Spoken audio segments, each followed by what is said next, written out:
Students, maths angle channel पे आपका स्वागत है। आज एक्सरसाइज 8.2 देखिए, जिसमें हम पढ़ेंगे ट्रिग्नोमेट्रिक रेशियो। ट्रिग्नोमेट्रिक रेशियोज, अनुपात हम पढ़ेंगे। ठीक है, हम पढ़ेंगे एंगल के बारे में, जैसे कि 30 डिग्री, 45 डिग्री, 60 डिग्री, 90 डिग्री, और मैं आपको बताना भूल गया यहाँ पे 0 डिग्री। ठीक है, इनके बारे में हम पढ़ेंगे। तो पहले हम लेके चलते हैं 30 और 60 के बारे में बात करते हैं। देखिए, यहाँ पर एक ट्रायंगल लेके चलते हैं, इक्विलेटरल ट्रायंगल, समबाहु त्रिभुज, जिसकी सभी भुजाएं बराबर हो। ठीक है, ये आप पे निर्भर करता है कि आकृति कैसे बनाते हो। ठीक है, मान लीजिए ABC हमने एक त्रिभुज ली है, इसमें हमने ये भुजा मान ली 2A, ये भुजा भी 2A मान ली, ये 2A ये हमने मान ली, इसकी साइड मान ली हमने।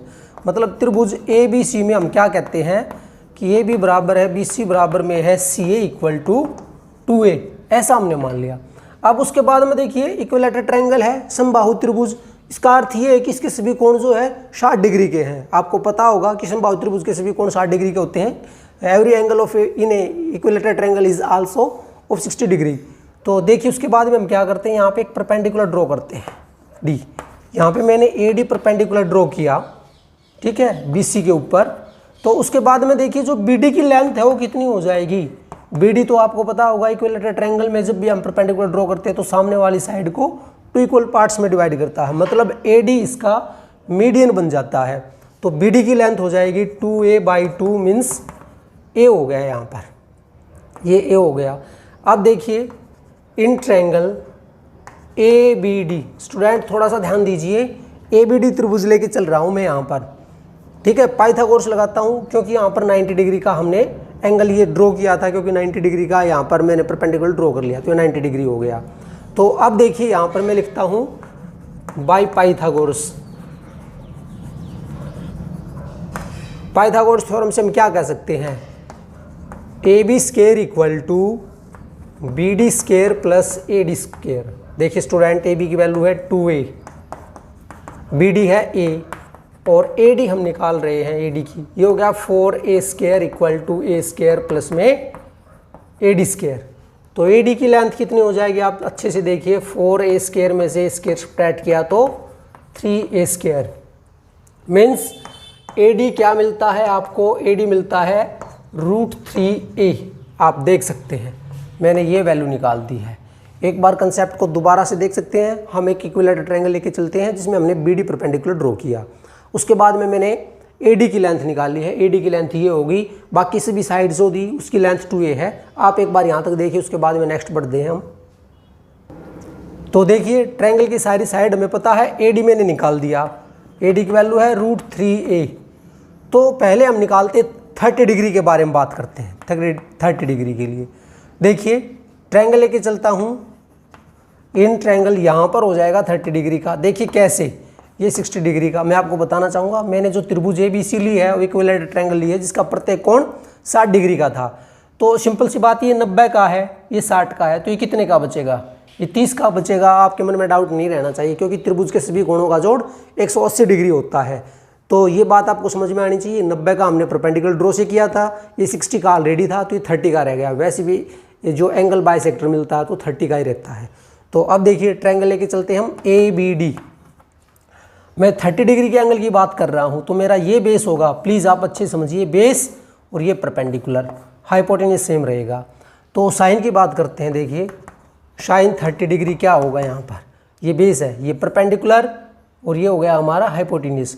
मतलब लंब बटे कर्ण क्या होता, मैंने आपको ये लिखवाया था, पंडित बद्री प्रसाद हर हर बोले, या लाला आम लाया कच्चे कच्चे आम। तो साइन क्या होता है, लंब बटे कर्ण, ये लंब है, ये कर्ण है। तो देखिए, यहाँ पर इसकी वैल्यू थी A, और जो हमारा, आप चाहें तो लिख सकते हैं, एक बार मैं लिख लेता हूँ BD, और ये हमारे लिए AB।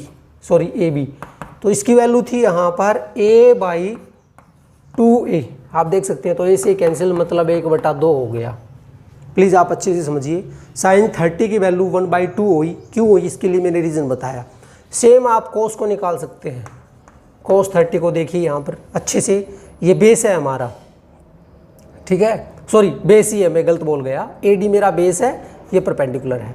तो कोस क्या होता है, आधार बटे कर्ण, मतलब बेस बाय हाइपोटेन्यूज। तो आधार है इसका BD AD और कर्ण है AB, देखिए आप अच्छे से। तो ये था यहाँ पर वर्गमूल 3A बटे में 2A, इससे कैंसिल किया √3 बटे 2। साइन 30 कैसे हुआ ये मैंने बताया, कोस 30 की वैल्यू वर्गमूल 3 बटे 2। सेम आप देखिए, हम बात करते हैं tan 30 की। tan क्या होगा, P/B, मतलब लंब बटे आधार, लंब और ये आधार है, आप देख सकते हैं, मतलब BD बटे AD, ये था A और ये वर्गमूल 3A, कैंसिल, मतलब 1 बटे वर्गमूल 3। तो मैंने 3 वैल्यू आपको बता दी, साइन 30 कितना होगा, कोस 30 कितना होगा और tan 30 कितना होगा। फिर हम बात करते हैं इसकी एंगल की 60 की, एक बार देखिए नेक्स्ट, तो बता दिया मैंने। अब 60 की बात करते हैं, हम जो एंगल लेके चलते हैं 60 डिग्री, अब यहाँ पर है 60 का, आप अच्छे से देख सकते हैं। अब बेस मेरा BD होगा यहाँ पर, तो मैं साइन 60 की वैल्यू निकालता हूँ। देखिए ये बेस है, ये परपेंडिकुलर, तो साइन क्या होगा, AD/BD। देखिए स्टूडेंट, ये था वर्गमूल 3A बटे में A, आप देखिए अच्छे से, जस्ट ए मिनट, थोड़ी सी हमने मिस्टेक की है साइन 60 के लिए। देखिए ये मेरा बेस है यहाँ पर, ठीक है, जो साइन होता है मैंने गलत लगा दिया यहाँ पर, साइन होता है का लंब बटे कर्ण, मैं गलत लगा गया यहाँ पर। देखिए AD बटे में AB लिखना चाहिए था, मैंने BD लिख दिया, ये गलत था, यहाँ पर 2A आना चाहिए। तो ये होता है वर्गमूल 3 बटे 2, बाई मिस्टेक मैंने गलत लिख दिया था। उसके बाद में देखिए कोस 60 की वैल्यू निकालते हैं हम, ये आधार है, देख सकते हैं आप अच्छे से, और ये हमारा लंब है। तो ये होता, जो कोस होता है वो आधार बटे कर्ण होता है, तो BD/AB, अर्थात A बटे में 2A, आप देखिए 1 बटा 2। सिमिलरली आप निकाल सकते हैं tan 60 की वैल्यू, देखिए यहाँ पर अच्छे से, tan 60 क्या होगा, tan होता है परपेंडिकुलर बाय बेस, आप अच्छे से देखिए। तो यहाँ पर परपेंडिकुलर मेरा AD है, बेस है मेरा BD, तो देखिए यहाँ पर वर्गमूल 3A बटे में A, मतलब √3। तो इस तरह से हम वैल्यू निकालते हैं। बाकी इसको कैसे याद करना है मैं उसके बारे में बताऊंगा, और आगे बढ़ते हैं। देखिए अब हम जो रेशो लेके चलते हैं 45 की लेके चलते हैं एंगल को। देखिए यहाँ पे ऐसे स्केल ट्रायंगल लेके चलता हूँ मैं, जिसकी 2 साइड बराबर है। ये मान लीजिए हमने कहा BC को A मान लिया, ये भी A मान लिया, मतलब जो ट्रायंगल है मेरी ABC, उसमें BC बराबर है AC, हम मान के चलते हैं, ये A हमने मान लिया, ठीक है। और ऐसा मानता हूँ किसी एंगल जो मेरा 90 डिग्री का है, तो यहाँ पर 45 का हो गया। जब साइड इक्वल है तो ये एक सिंपल सी बात, ये भी 45 का हो गया। अब फिर पाइथागोरस लगाते हैं, आप समझिए यहाँ पर AB² = BC² प्लस में AC²। देखिए पाइथागोरस को यूज़ किया मैंने, हाइपोटेन्यूज² = बेस² प्लस परपेंडिकुलर, कर्ण का वर्ग बराबर आधार जमा लंब का वर्ग, देख सकते हैं। तो AB की वैल्यू मुझे निकालनी है, AB², ये था A² हो गया यहाँ पर, देखिए ये मिलता है 2A², A² और A²। तो AB की वैल्यू क्या मिलती है आपको, यहाँ पे लिखता हूँ, AB मिलता है √2A, ठीक है। तो अब देखिए आप, हम निकालते हैं साइन 45, ये आधार है, क्योंकि एंगल दोनों बराबर तो हम इसी को आधार मानते हैं, ठीक है। ये लंब, ये कर्ण, बेस परपेंडिकुलर हाइपोटेन्यूज। तो देखिए साइन क्या होता, AC/AB, लंब बटे कर्ण, इसकी वैल्यू थी और ये था वर्गमूल 2A, कैंसिल, तो 1 बटा √2। सिमिलरली देखिए कोस 45 की वैल्यू देखिए, ये आधार बटे कर्ण होता है, तो मैं लिखूँगा BC/AB बराबर है A बटे वर्गमूल 2A, ये कैंसिल, 1 बटा √2। tan 45 को देख लीजिए आप, tan होता है लंब बटे आधार, AC/BC, मतलब A बटे A बराबर है 1। इसी प्रकार आप 90 पे और 0 पे वैल्यू निकाल सकते हैं। उसके बाद में हम टेबल के बारे में बात करेंगे। तो मैंने ये आपको बता दिया कि साइन 45 कैसी इसकी वैल्यू निकली, कोस 45 की, tan 45 की। अब आपको याद कैसे करनी है टेबल, उसको देखिए आप सिंपल वे में। देखिए स्टूडेंट, जो मैं टेबल बताने जा रहा हूँ ये हमेशा के लिए आपको याद रहनी चाहिए जब भी आप मैथ पढ़ते हैं, चाहे +1 +2 हो या BSc हो या BA हो, तो उसमें टेबल आप याद रखेंगे। और कैसे, उसका सिंपल वे बता रहा हूँ मैं आपको। देखिए यहाँ पे 1 2 3 4 5 6, मान लीजिए हमने लाइन ड्रॉ की यहाँ पर। देखिए यहाँ पर मैं लिखता हूँ साइन थीटा। मैं थीटा की वैल्यू आपको बताता रहूँगा। टेन थीटा, थीटा एक एंगल होती है, चाहे ए बी सी कुछ भी हो सकता है। यहाँ पर मैं वैल्यूज़ लिखता हूँ। 0 डिग्री, डिग्री होता है, फिलहाल आप 0 ही मान लीजिए। उसके बाद में 30 डिग्री, 45 डिग्री होता है, ये 60 डिग्री पे ही एंगल को डिफाइन करते हैं, और ये 90 डिग्री। इसको याद करने के लिए मैं पैटर्न बता रहा हूँ। आप एक टेबल सिर्फ स्टार्टिंग की याद होगी तो बाकी सारी टेबल अपने आप याद हो जाएगी। कैसे? 0 है, देखिए हम इसको क्या करते हैं, 0 को मैं लिखूँगा 0/4।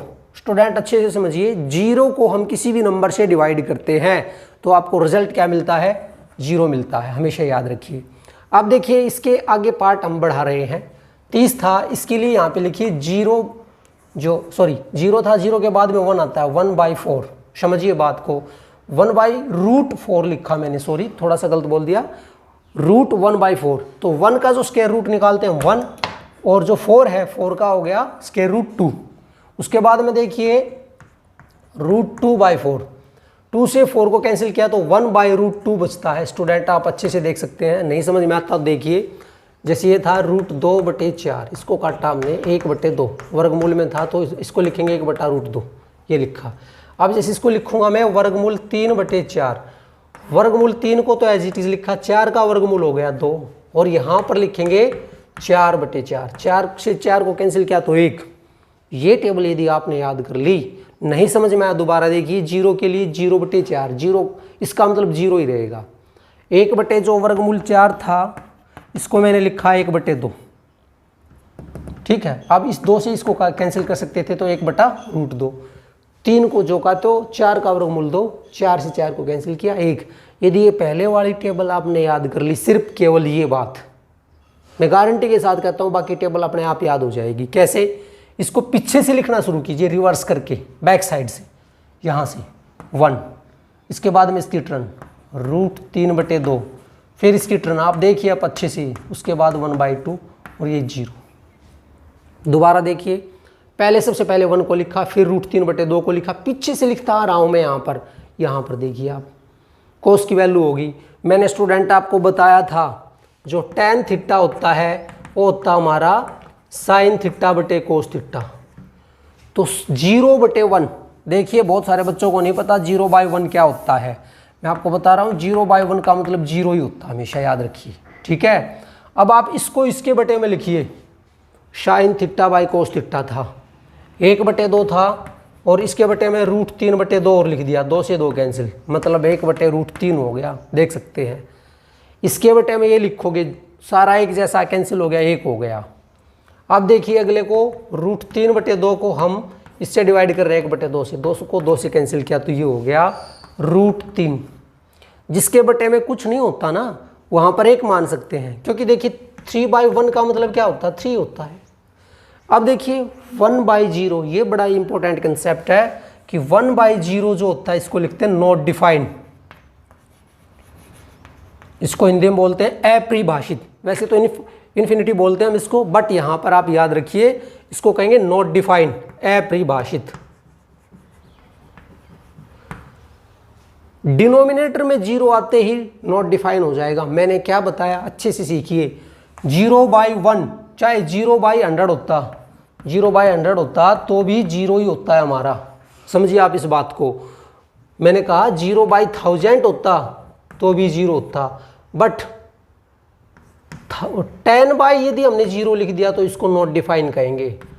जो डिनोमिनेटर वो 0 नहीं होना चाहिए। तो ये 3 याद रखिए। उसके बाद में बात रहती है इसकी रेसिप्रोकल फंक्शन की, उसको हम रिवर्स करके बता रहे हैं, देखिए आप उसको भी के रिवर्स फंक्शन को बात करते हैं। देखिए साइन थीटा का रिवर्स होता है 1/कोसिकेन थीटा, ठीक है, या कोसिकेन थीटा जो होता है, आपको ध्यान होगा मैंने लिखवाया था 1/sin थीटा। तो इसको डिवाइड करना है, तो या हम ये कहें इसको रिवर्स करके लिखे तो ये हो गया इसका उल्टा। 0 था, 0 के बटे में 1 लिख दिया, ये 0 ही मिलता है। बट अब इसका रिवर्स करते हैं, मतलब हमें लिखना है 1/0, तो क्या मिलता है? Not define. आप अच्छे समझिए, इसका उल्टा करके लिखिए 2, इसका उल्टा करके √2, इसका उल्टा करके लिखोगे 2/√3, और 1 के बटे में 1 लिखोगे तो 1 आएगा। मैंने आपको स्टार्टिंग में बताया है, साइन की वैल्यू याद कीजिए, बाकी सब अपने आप याद हो जाएगी। अब कोस जो सीकेंट जो होता है 1/cos थीटा होता है। देखिए आप इसको उल्टा करके लिखिए, 1/1 का 1, इसका रिवर्स 2/√3, इसका रिवर्स √2, ये 2। अब यहाँ पर बात आती है, देखिए 0 को मैं लिख सकता हूँ 0/1, तो ये क्या हो जाएगा यहाँ पे नॉट डिफाइन, अच्छे समझिए आप। उसके बाद में tan जो होता है, देखिए जो कोट थीटा होता है 1/tan होता है, तो इसका रिवर्स नॉट डिफाइन आप देख सकते हैं, ठीक है। ये √3 और यहाँ पर 1, और इसको देखेंगे तो 1/√3 हो जाएगा, क्योंकि इसके बटे हम 1 लिख सकते थे। यहाँ पर था 1/0, स्टूडेंट देखिए ध्यान से, तभी मैंने नॉट डिफाइन लिखा था। अब इसको उल्टा करके लिखेंगे तो 0 आएगा यहाँ पर, प्लीज़ थोड़ा सा इस बात का ज़रूर ध्यान रखें। तो स्टूडेंट ये टेबल है जो आपको अच्छे से लर्न करनी है। उसके बाद में जो 8.1 है, जो 2 एक्सरसाइज हमारी बड़ी सिंपली वे में आप उसको सोल्व कर पाएंगे। तो आप सॉल्यूशन देखिए स्टूडेंट, एक्सरसाइज 8.2 क्वेश्चन नंबर 1 का फर्स्ट पार्ट देखिए आप। फर्स्ट पार्ट है sin 60 cos 30 प्लस में sin 30 cos 60 की वैल्यू निकालनी है। बड़ा सिंपल है, देखिए अब जैसे मैंने आपको बताया आप टेबल में से देख सकते हैं। sin 60 की वैल्यू होती है √3/2, cos 30 की वैल्यू भी सेम होती है, sin 60 और cos 30 सेम होते हैं, आप देख सकते हैं। sin 30 की वैल्यू 1/2, cos 30 की वैल्यू 60 की वैल्यू 1/2, √3 को √3 से मल्टीप्लाई 3, और ये हो गया 4 plus 1/4, that is 4/4, that is 1। ये इसका रिक्वायर्ड आंसर है। उसके बाद सेकंड पार्ट देखिए आप। पार्ट सेकंड देखिए, 2 tan स्क्वायर 45 प्लस में cos स्क्वायर 30 माइनस में sin स्क्वायर 60। ये स्क्वायर का मतलब क्या होता है मैं आपको बताना चाहूँगा। जैसे कि sin स्क्वायर 60 लिखा, मैं आपको बताना चाहूँ, इसका मतलब होता है पूरे फंक्शन का स्क्वायर है। तो आप इसको ये मत समझना कि भाई इसका स्क्वायर, ये गलत बात है। ये फंक्शन का स्क्वायर है, तो इसको हम ये लिख सकते हैं, ठीक है। जो वैल्यू आएगी उसका स्क्वायर करेंगे, ना कि इसका स्क्वायर। ध्यान रहे आपको, 60 का स्क्वायर नहीं होता है यहाँ पे एंगल का, ठीक है। तो देखिए 2 sin 45 की वैल्यू मैंने आपको बताई है 1 होती है, प्लस cos 30 की वैल्यू देखिए आप √3/2, यहाँ पर स्क्वायर है इसलिए 2 लिखा है यहाँ पर, माइनस sin 60 की वैल्यू आप देख सकते हैं √3/2 होती है, इसका स्क्वायर लिखा। देखिए 2 गुणा में 1। स्टूडेंट थोड़ी सी बात है कैंसिलेशन की, ये प्लस ये माइनस, आप यहाँ पे ऑन द स्पॉट यदि कैंसिल करना चाहे तो कर सकते हैं। अदरवाइज आप इसको ये लिखना चाहे 3/4 माइनस 3/4 तो भी कोई प्रॉब्लम नहीं, ये कैंसिल हो गया, तो 2 इसका आंसर हो गया। उसके बाद नेक्स्ट पार्ट देखिए, पार्ट 5 देखिए, 5 cos स्क्वायर 60, 5 को एज इट इज cos 60 की वैल्यू आप चेक कीजिए, ये 1/2 होती है, स्क्वायर दे रखा है इसलिए लिखा, प्लस में 4 cos secant 30। देखिए स्टूडेंट secant 30 है, आपको पता होगा, मैं बता देता हूँ कि जो secant 30 होगा वो 1/cos 30 का रेसिप्रोकल हो जाएगा। तो cos 30 क्या होता है √3/2। ध्यान दीजिए मैं क्या कह रहा हूँ, √3/2। अब इसका रिवर्स करके लिखेंगे हम 2/√3 का स्क्वायर, माइनस tan 45 एक होता है उसका स्क्वायर। आप देख सकते हैं टेबल में अच्छे से। sin 30 की वैल्यू 1/2 इसका वर्ग, प्लस cos 30 जो होता है आप देख सकते हैं cos 30 वर्गमूल 3/2 का स्क्वायर। अब आप देखिए 5 गुणा में 1/4 जमा के 4 गुणा में 4/3। देखिए यहाँ से माइनस 1/4 जमा के 3/4।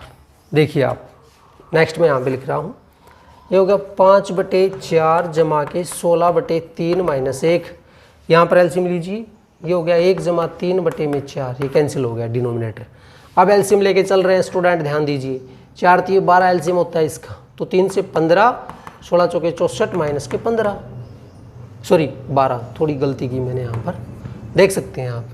तो 15 में से 12 को सब्ट्रैक्ट किया हमने 3, तो 67/12 इसका रिक्वायर्ड आंसर है। जो बाकी पार्ट्स रह गए हैं आप उसको ट्राई कर सकते हैं। क्वेश्चन नंबर जो सेकंड है एमसीक्यू है, ये एग्जाम में एज इट इज आता है। तो पहला पार्ट देखिए 2 tan 30 अपॉन में 1 प्लस में tan स्क्वायर 30, इसमें से राइट ऑप्शन आपको चूज करना है। पहले हम इसको सिंप्लीफाई कर रहे हैं। देखिए जो गिवन है 2 tan 30 अपॉन में 1 प्लस में tan स्क्वायर 30। स्टूडेंट ध्यान दीजिए 2 एज इट इज tan 30 की वैल्यू याद कीजिए 1/√3 होती है, आप अच्छे से देख सकते हैं। 1 प्लस में यहाँ पे स्क्वायर है तो 1/√3 का square, she carefully. Next step मैं यहाँ पे लिख रहा हूँ 2/√3, 1 प्लस में एलसीएम लिया 1/3, चेक कीजिए। नेक्स्ट स्टेप देखिए यहाँ पे 2/√3, 3 प्लस 1/3, देख सकते हैं आप अच्छे से, देखिए 2/√3, ये हो गया 4/3। रिवर्स करके लिखते हैं, जब 4 टर्म होती है आपको पता होना चाहिए तो 3/4, इससे ये कैंसिल 2, ये मिलता है 3, 2 इंटू √3। मैं आपको बताना चाहूँगा 3 को हम ऐसे लिख सकते हैं, फर्स्ट चैप्टर में आपने सीखा है। तो √3 से कैंसिल किया तो मिलता है √3/2। कैसे किया आपके सामने है। अब देखिए sin 60 की वैल्यू क्या होती है। बाई चांस पहला ही ऑप्शन हमारा ठीक है, क्योंकि sin 60 की जो वैल्यू होती है √3/2 होती है। ये इसका राइट ऑप्शन है।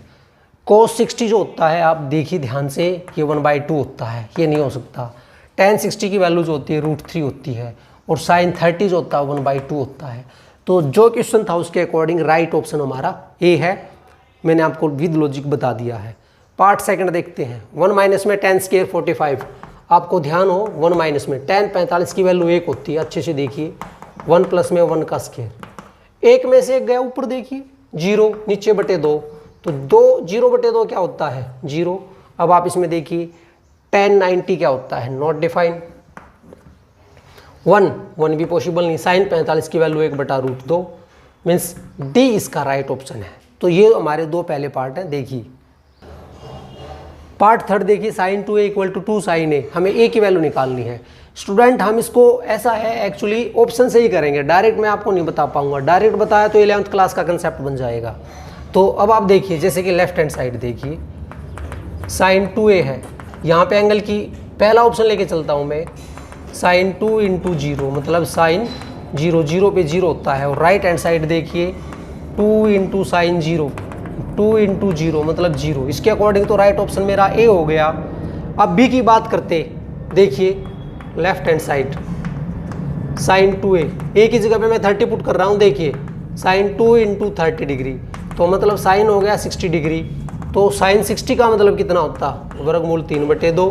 अब बात करते हैं राइट हैंड साइड की। तो देखिए राइट हैंड साइड में है 2 sin a, तो 2 साइन की जगह पे हमने पुट किया 30, तो 2 ये होता है 1/2, 2 से 2 कैंसिल। मतलब क्या ये पॉसिबल हो सकता है, √3/2 बराबर 1? नो। सिमिलरली आप अदर पार्ट पे चेक करेंगे, ऑप्शन पे चेक करेंगे, तो आपको मिलेगा कि साइन जो हमारा ये जो फंक्शन दे रखा है 0 पे ही पॉसिबल है। तो इसका राइट ऑप्शन ए है।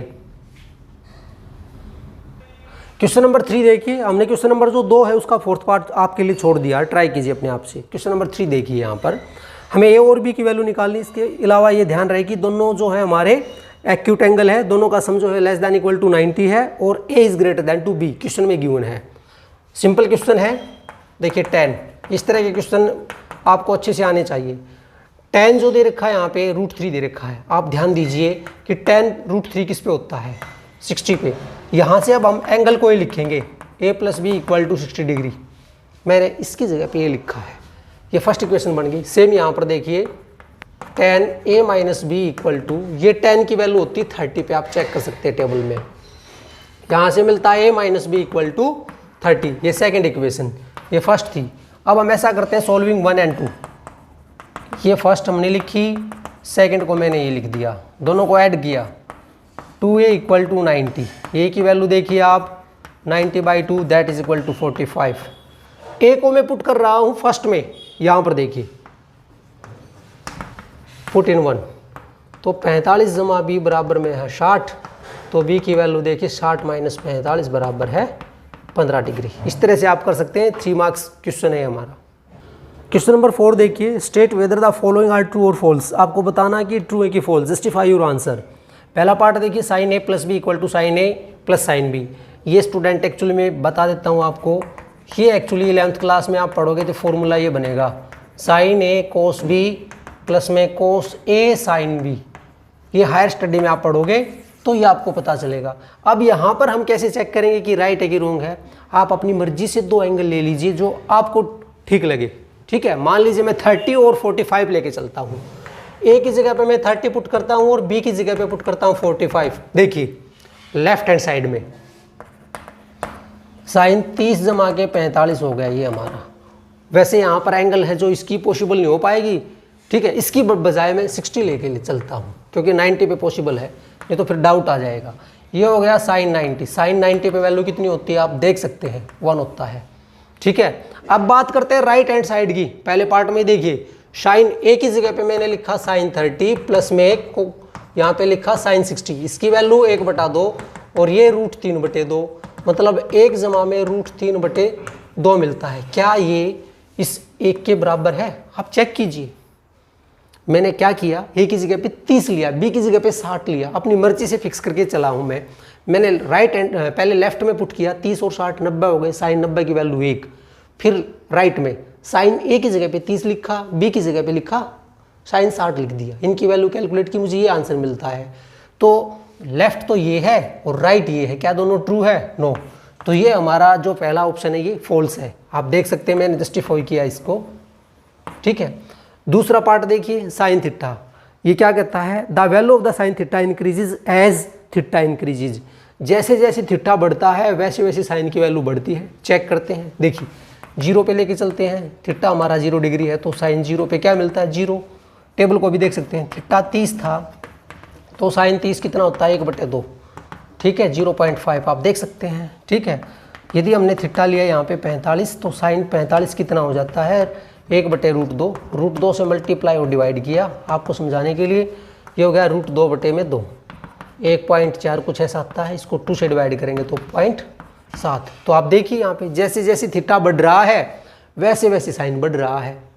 पार्ट थर्ड देखिए, the value of the theta decrease increases as theta increase. ये कहता है कि जैसे जैसे थीटा बढ़ता है क्या कोस भी बढ़ता है? चेक कीजिए, 0 पे लेके चलते हैं हम, थीटा की वैल्यू हमने 0 ली तो कोस 0 पे क्या होता है? 1। थीटा यदि हम 30 लेके चलते हैं, देखिए स्टूडेंट, तो कोस 30 पे कितना होता है? √3/2। इसकी वैल्यू 1.72 कुछ ऐसा होता है, 2 से डिवाइड किए तो 0.8 आया। सिमिलरली आप थीटा की जगह पे 45 पुट करोगे तो ये कोस 45 जो होता है हमारा, जैसे ये निकाला था 0.7 निकलेगा। देखिए आप, जैसे जैसे थीटा बढ़ रहा है वैसे वैसे इसकी वैल्यू लेस हो रही है, तो ये हमारा फॉल्स है। सेकंड वाला मेरा ट्रू था, ध्यान रहे आपको, ठीक है। अब उसके बाद 2 पार्ट और देखिए। तो पार्ट देखिए फोर्थ हमारा, sine theta equal to cos theta for all values of theta. ये कहता है कि कोस थीटा और साइन थीटा की वैल्यू जो है हमेशा इक्वल होती है सभी वैल्यूज पे। मतलब क्या, दोबारा से साइन थीटा और कोस थीटा बराबर होंगे जब थीटा की वैल्यू कोई भी हो।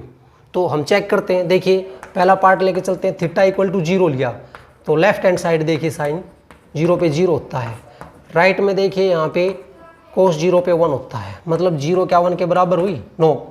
अब देखिए थीटा की वैल्यू यदि 30 ली हमने तो साइन 30 कितना होता है? 1/2 होता है, और कोस 30 कितना होता है? आप देखिए √3/2। ये भी बराबर नहीं है, 2 पार्ट मैंने आपको बताए, इसमें केस लेके चला। अब थीटा यदि 45 लेके चलता तो क्या होता? साइन 45 की वैल्यू 1/√2 होती, और कोस 45 जो होता है ये भी 1/2। तो केवल ये इस पे एक पे पॉसिबल है, 45 डिग्री पे, सभी पे पॉसिबल नहीं है। तो ये स्टेटमेंट में हमारी फॉल्स बनती है। आप देख सकते हैं केवल 45 पे ही बराबर हो सकते, बाकी पे बराबर नहीं हो सकते। Part fifth, cot theta is not defined for A equal to 0 degree. ये कहता है कि भाई कोट थीटा जो ए है 0 पे डिफाइन नहीं होता। आप देख सकते हैं कोट यदि यहाँ पे 0 होता है तो हम इसको क्या लिखते हैं? नॉट डिफाइन लिखते हैं। आप देख सकते हैं आप इसको अच्छे से। तो ये स्टेटमेंट हमारी ट्रू है। तो डियर स्टूडेंट, ये थी एक्सरसाइज हमारी 8.2। उम्मीद करते हैं आपको समझ में आई होगी। Thank you.